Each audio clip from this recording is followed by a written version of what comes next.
Hello viewers, स्वागत है आप सबका गणितीय विवेचना में। मैं हूं अजीत पांडे और आप देख रहे हैं हमारा यूट्यूब चैनल वेदास्तु जी।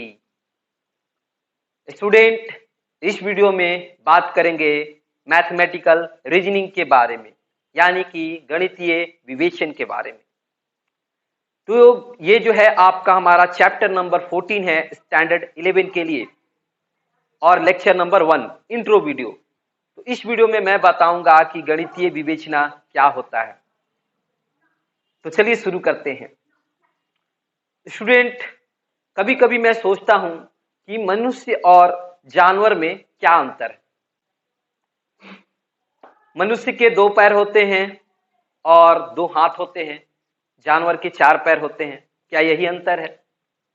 बिल्कुल ही नहीं। अगर आप देखें साइंस के हिसाब से तो मनुष्य के कभी ना कभी जो है 4 पैर ही थे।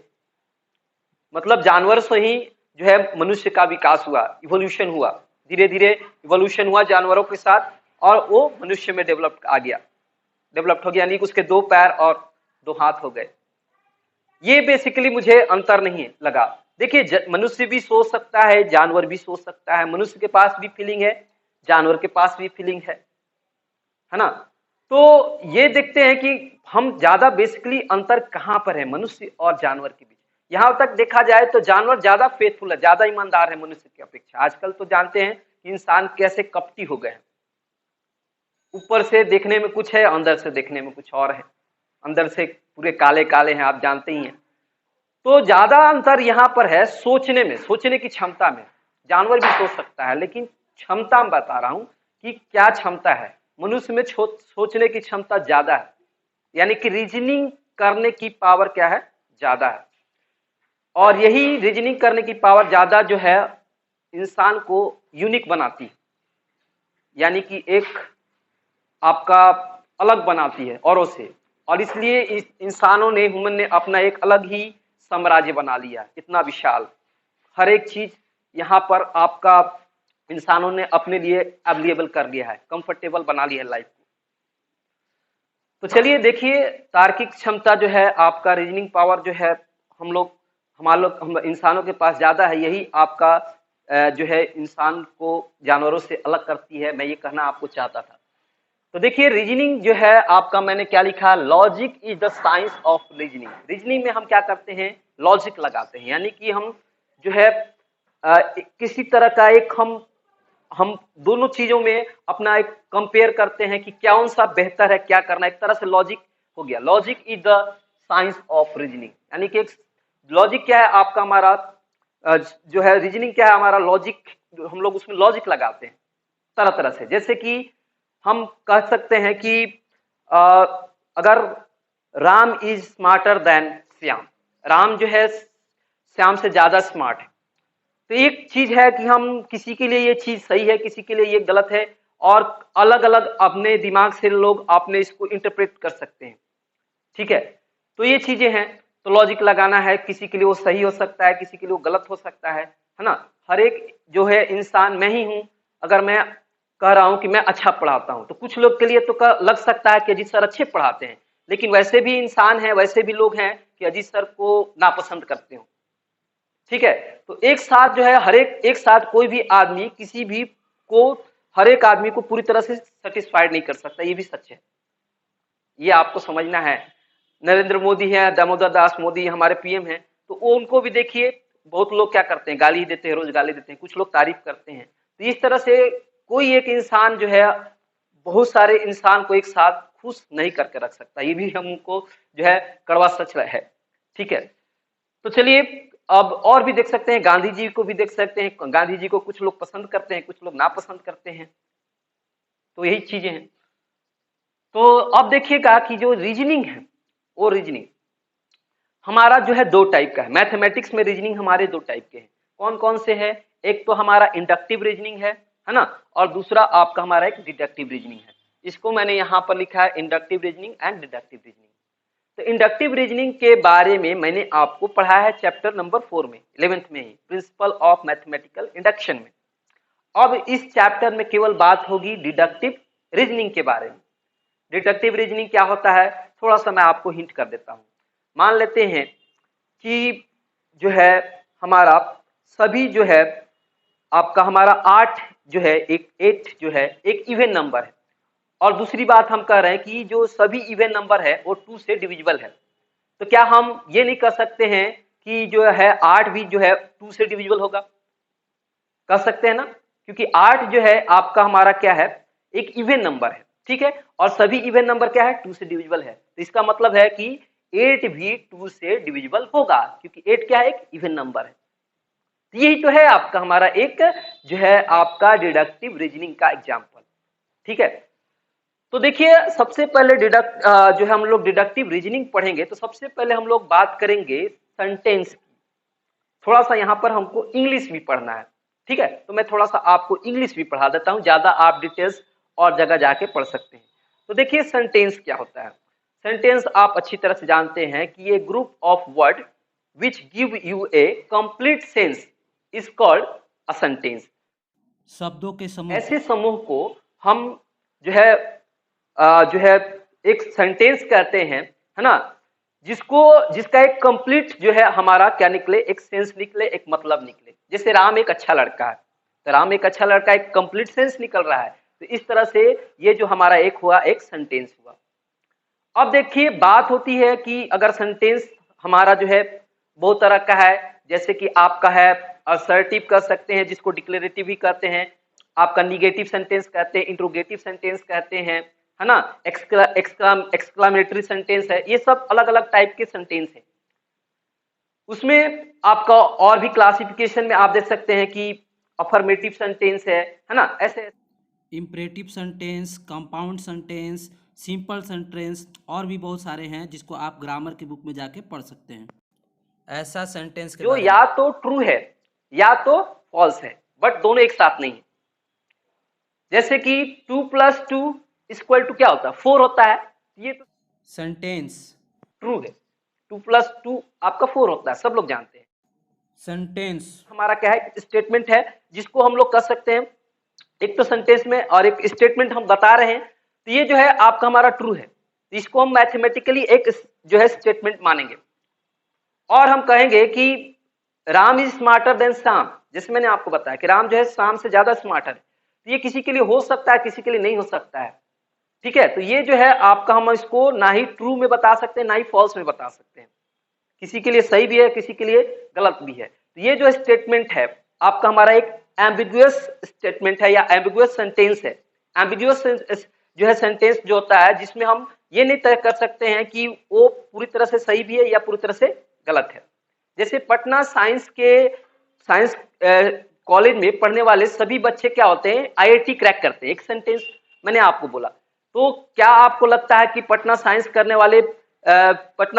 कॉलेज में पढ़ने वाले सभी बच्चे आईआईटी क्रैक करते हैं? बिल्कुल नहीं, कुछ करते हैं और कुछ नहीं भी करते हैं। तो ये आपका हमारा क्या एम्बिगुअस आपका एक सेंटेंस हो गया। इसका आंसर यस या नो में हम एक साथ नहीं दे सकते हैं, ठीक है। तो इस तरह से हम लोग एक मैथमेटिकली स्टेटमेंट नहीं मानेंगे, ठीक है। मैथमेटिकल स्टेटमेंट यही है जिसका आंसर यस या नो में दे सकते हैं, ठीक है। तो चलिए इस बात को मैंने यहाँ पर आपको लिखा है कि logic is the science of reasoning, उसके बाद लिखा है there are 2 kinds of reasoning, inductive and deductive. और उसके बाद मैंने लिखा है a sentence is called a mathematically acceptable statement if it is either true और फॉल्स बट नॉट बोथ। यानी कि एक सेंटेंस को हम स्टेटमेंट कब मानेंगे, जब वो या तो ट्रू हो या तो फॉल्स हो, बट दोनों एक साथ न हो। तो चलिए अब आपको जो है इंग्लिश आपने जो है मैंने बोला है टाइप ऑफ सेंटेंस आप देख सकते हैं, उसमें हमको ज्यादा डिटेल्स नहीं जाना है क्योंकि हम लोग यहाँ पर थोड़ा सा मैथमेटिक्स पढ़ रहे हैं। तो मैथमेटिक्स में थोड़ा सा इंग्लिश का हम लोग क्या कर रहे हैं, इस्तेमाल कर रहे हैं। तो चलिए देखिए आगे इसमें क्या है।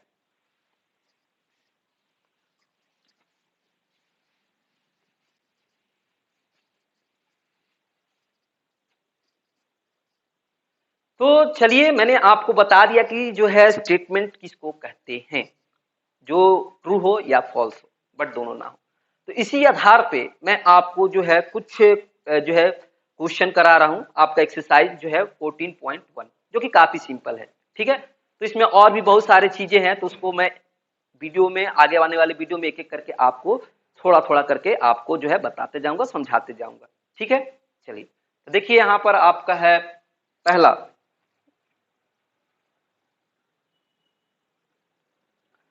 इसमें है आपका एक्सरसाइज 14.1 में क्या है, देखिए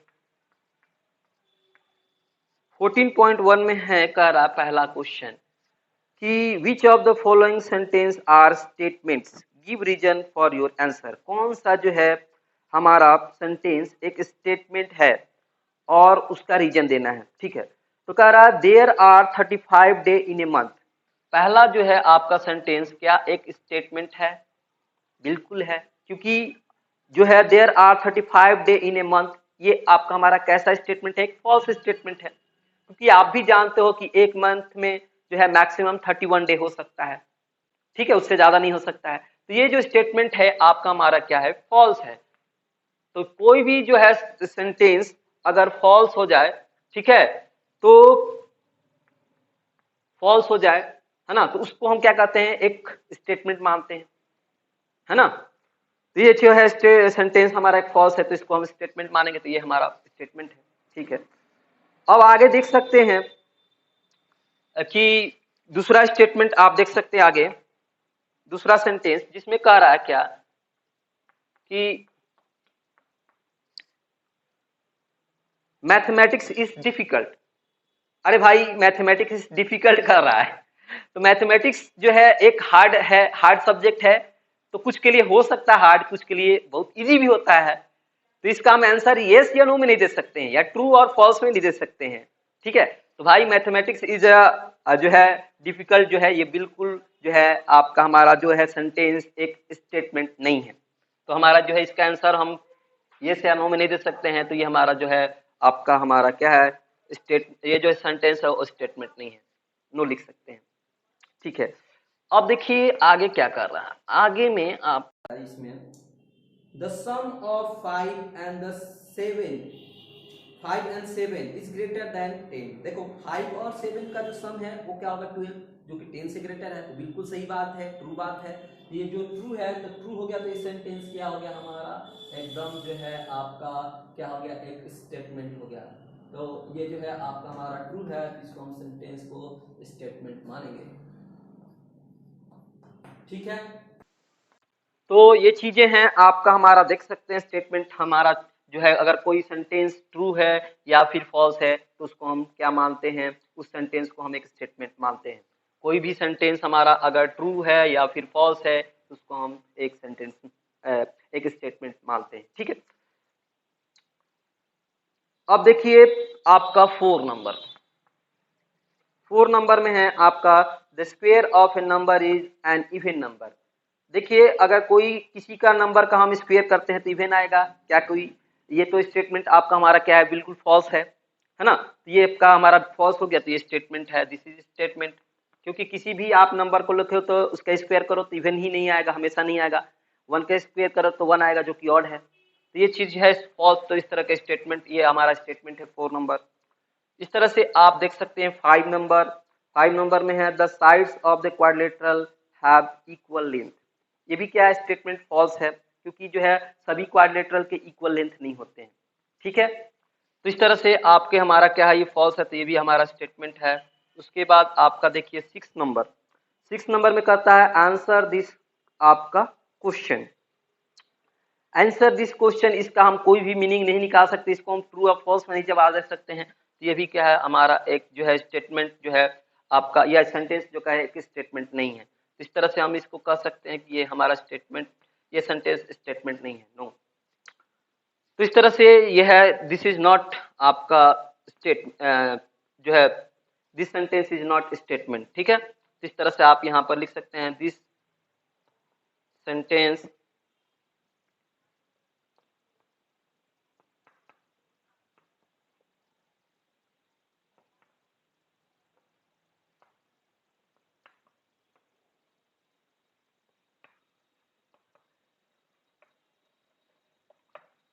स्टेटमेंट।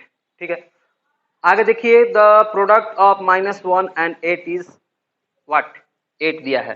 तो देखिए ये तो फॉल्स है, क्योंकि -1 और 8 का हम जब मल्टीप्लाई करेंगे तो -8 आएगा, और यहाँ 8 का है, तो ये फॉल्स है। तो ये हमारा जो है ये जो आपका हमारा सेंटेंस एक स्टेटमेंट है। अब देखिए आगे,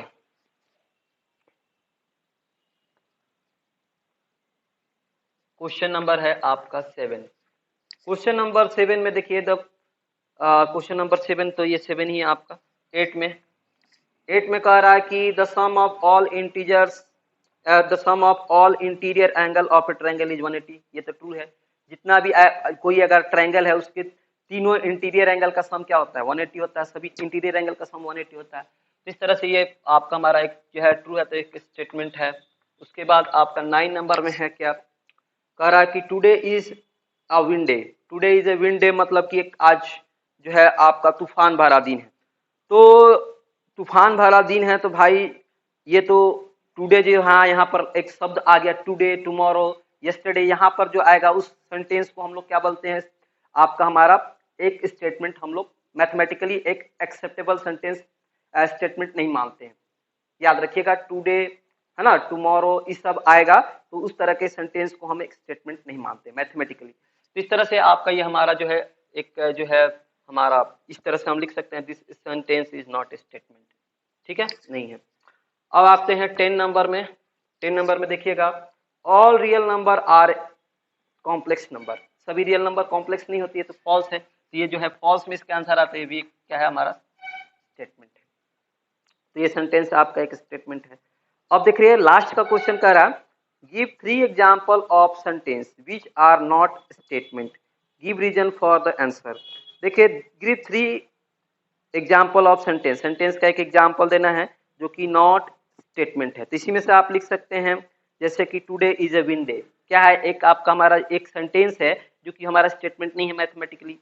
और भी बहुत सारा है कि मैथमेटिक इज डिफिकल्ट, मैथमेटिक क्या है, डिफिकल्ट है। तो ये भी हमारा क्या है, एक आपका हमारा सेंटेंस तो है बट एक स्टेटमेंट नहीं है, क्योंकि इसका आंसर हम यस या नो में नहीं दे सकते हैं।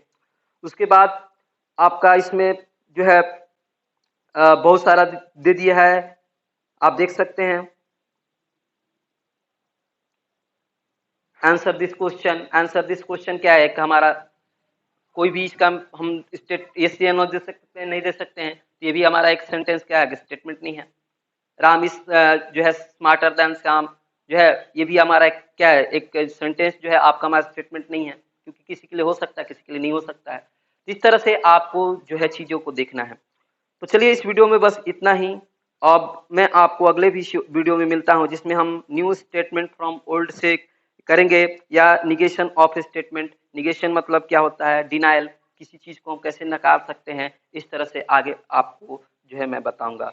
और इस चीज तरह से इसके बाद में आगे इसको एक्सरसाइज 14.2 को भी आपको डील करके जो है दिखाऊंगा। तो चलिए मिलते हैं आपसे अगले वीडियो में। तब तक इस वीडियो को आप देखते रहिए। पसंद आई मेरी बातों को आपने आप महसूस किया कि अगर अच्छा है, आपको पसंद आया है, तो दूसरे के साथ भी शेयर ना करना भूलें। और चैनल पे आप नए हैं तो चैनल को सब्सक्राइब करना ना भूलिए। तो चलिए मिलते हैं फिर आपसे अगले वीडियो में।